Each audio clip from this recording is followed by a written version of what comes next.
Rory's Masters and the victory you didn't see.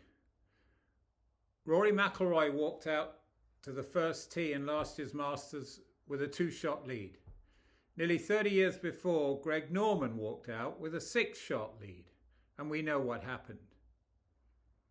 The latest scientific research has identified two distinct visual systems in the brain. This is speculative, but there are some indications that Rory was using one of these streams and Greg was using the other.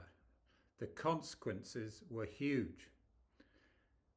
One of the visual streams is the ventral perceptual. It enables us to form and interpret images and stimulus. This enables us to avoid obstacles, identify predators. And this ventral stream works with the temporal lobe of the brain. Importantly, it works from memory and known facts from past and present. Nick Faldo, who successfully caught and moved well ahead of Greg Norman that day, expressed the view in a recent documentary that Greg seemed to be influenced in that final round by past mistakes. For example, on the 10th hole, he had a very similar bad shot to that he had hit 10 years before when Nicklaus beat him. When, again, he was, that time he was co-leader. So past memories can come back and haunt you. The body kind of keeps the score. Now, on that final Masters Day last year, Rory's also had some painful memories to recall. He had the memory of a four-shot lead that he had in the 2011 Masters. He also had the playing partner, Bryson DeChambeau, that had managed to win the US Open in a painful last few holes. He even potentially would have had memories like St Andrews when someone came from four shots back, as Cam Smith did with his magical putting that day in the final round in the British Open at St Andrews.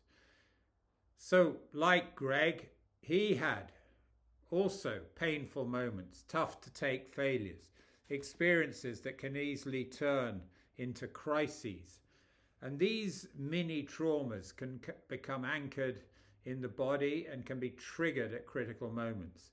These negative moments, if given free rein and working through the ventral perceptual memory system, would have likely had the effect of tightening the body, shortening the breath, and potentially freezing the brain. Now, the other visual system is the dorsal action stream. It connects to another part of the brain, the parietal lobe, where spatial maps of the body are held and where skilled movement is organized. This stream works in the present with real metrics of space and time. It works instinctively and it sees in 3D. And it is absolutely essential to successful skill movement. So it seems Rory was working more with this visual stream, whereas Greg was operating out of the other ventral system. The two golfers were operating out of different parts of the brain with different visual systems. So in this analysis, the greatest achievement in last year's win was not something you can see with your eyes, but it's how Rory managed to inhibit and not let the negative memories affect him. He worked out of the dorsal action stream, not the ventral perceptual stream. So it's how Rory managed to inhibit and not let the negative memories affect him. I would call it the skillful management of pain, crisis, and failure. And the pain, crisis, and failure were as much part of his human experience as that of Norman.